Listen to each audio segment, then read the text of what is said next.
are safe along with the parents. Last night, the father called our newsroom and emailed a video of his wife and children. This is a story KXAN investigator Erin Cargile has been following for us since Monday. She joins us now with the latest. Erin, what have you found out? Just 2 hours ago, the U.S. Marshals told me that one of their fugitive task forces took this family into custody at a toll booth in Topeka, Kansas on the turnpike. And as you mentioned last night, the father, he called our newsroom to tell us the children were not in danger and said he had a video to prove it, and then he emailed it. And then we sent it directly to the U.S. Marshals and Killeen Police. The Marshals tell me the video helped confirm the family was where they thought they were. We're not going to show you the video to maintain privacy and minimize harm for their children, but this is a screenshot. You can see Maria, the mom, sitting next to their oldest son on a couch holding his hand. For 30 minutes, Jeff asks his son one question after another. Everything from, are you safe right now, to, have you ever seen me hurt your mother? The child says no. And then the boy goes on to say he doesn't feel safe in foster care. Jeff also asks the middle child some questions on camera, and then Jeff explains to the boys he is going to return them to CPS custody because it is the right thing to do. Now, also want to let you know that CPS says the parents lost custody of their children last May due to a history of family violence between the parents. And during the 15-minute phone call with our assignment desk last night, Jeff said his sons have been abused and bullied in foster care, which is why they took them from that CPS visit in the first place. Jeff said occasionally turned violent. A gunman in a silver SUV trying to drive through the front of the Forsyth County Courthouse, a self-described sovereign citizen. Sir, is this an Maritime Admiralty Law courtroom that we're processing me through? No, it's not. And as the idea spread on the internet, new types of crimes are occurring. She's got a unique defense. She claims she's a divinely empowered entity, immune from laws. Many of them now involve the child welfare system. If you kill a CPS worker or you kill a government official, you could be found innocent, you know? Oh, excuse me. Do you know if Miss Kelly Hughes is here? No idea, I'm sorry. This spring, a man who had posted on social media about revoking his citizenship using David Straight's paperwork was arrested. Now I'm actually being held hostage. He'd made terroristic threats against an adoption attorney, Kelly Hughes. She now fears for her life. When did you first encounter the word sovereign citizen? I supposedly got served with a stack of documents. It was absolute crazy gibberish. Their legal language wasn't even legal language. They were saying things like, your birth certificate isn't real, you're not a citizen, and all you have to do is say you're a sovereign citizen and you win your case. And they even had crazy videos such as, this is how people get their children back after abusing them. What did you think when you read that stuff? I wondered whether they were high or mentally ill. Do you think that people who are part of the child welfare system need to watch out for their personal security because of ideas like this? Absolutely. I've done over 1,000 CPS cases, and I've never had anything like this. But incidents like these are happening more and more. Since 2020, Neely Petrie Blanchard is one of 4 parents who plotted to kidnap their biological children out of foster care after reading conspiracy theories online. The state and federal governments run on what they don't want you to know.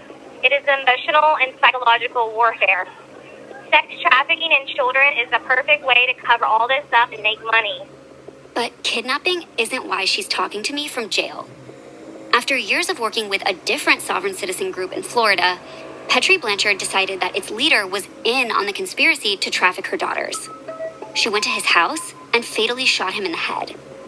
She's awaiting trial for murder and pleading not guilty by reason of temporary insanity.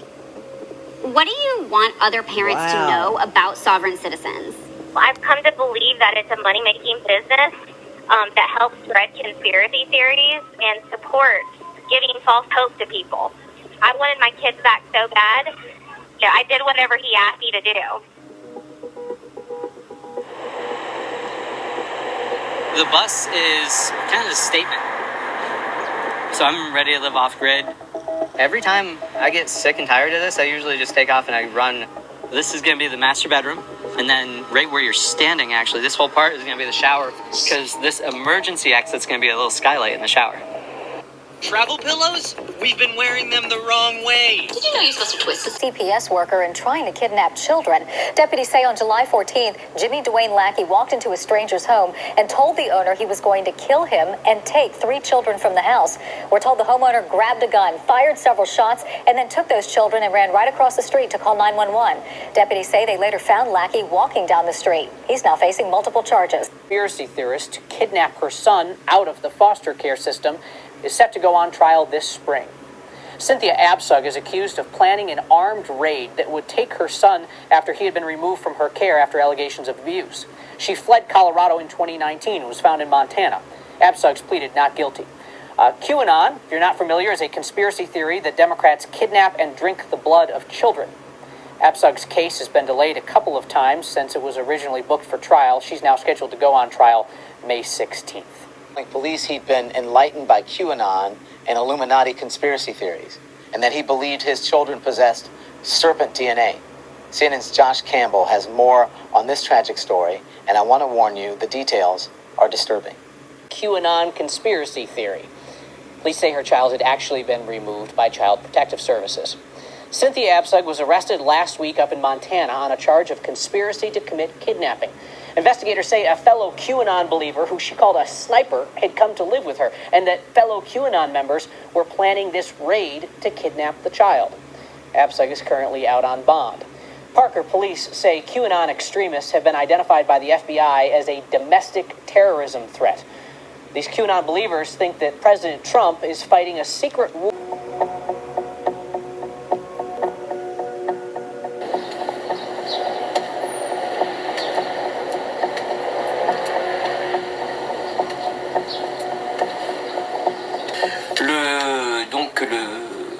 Le 13 avril 2021,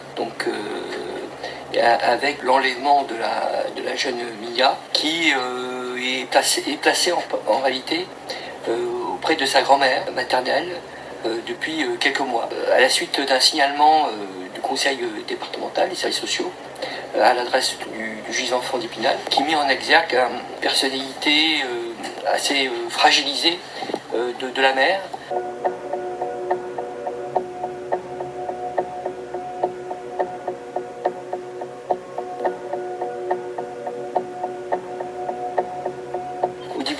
Nébuleuse, puis on s'aperçoit qu'en réalité, c'est plutôt...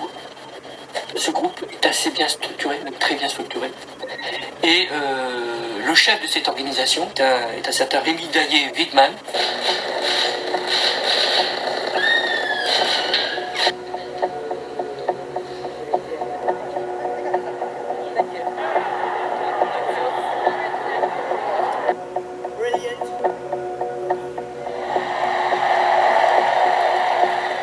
Effectivement des idées que l'on retrouve dans d'autres mouvements, y compris des mouvements américains, c'est sûr.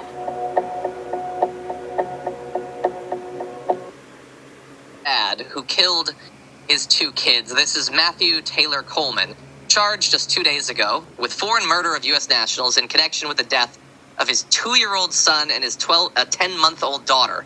According to the U.S. Attorney's Office for the Central District of California, authorities said Coleman confessed to the killings and told the FBI that he used a spearfishing gun to stab them.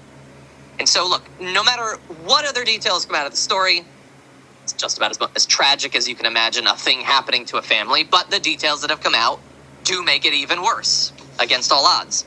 A criminal complaint alleges that he told the FBI that he killed his children because he believed they were, quote, going to grow into monsters, and that conspiracy theories led him to believe that his wife had passed down her serpent DNA to the children. They put us in the gas chamber. Yeah, we all know what tear gas tastes like. Don't you, brother? Been there, done that, got the t-shirt. Not that big a deal. They're going to have to get a little more serious than that if they want to dissuade us. Rubber bullets. I don't think they're worried about you guys as much, are they? I hope not, because we are here in support of our country and in support of the Thin Blue Line. You know? Would you like to be interviewed? Officially? Anonymously? Well, you don't have to give me your name if you don't want to.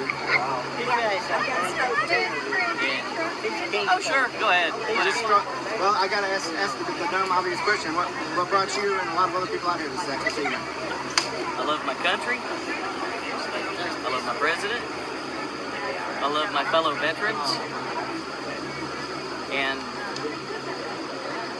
I follow Q, and I believe in what Q is doing, what they're trying to open up people's hearts and minds to understanding before they start having to deal with their cognitive dissonance on all the stuff that's been happening and what is happening. A lot of people are in for a big surprise when this all breaks. Big surprise. And this is nothing more than a distraction brought on, in my opinion, by the left and the Democrats to bring harm to our president because they just don't like him. They don't have a reason to not like him.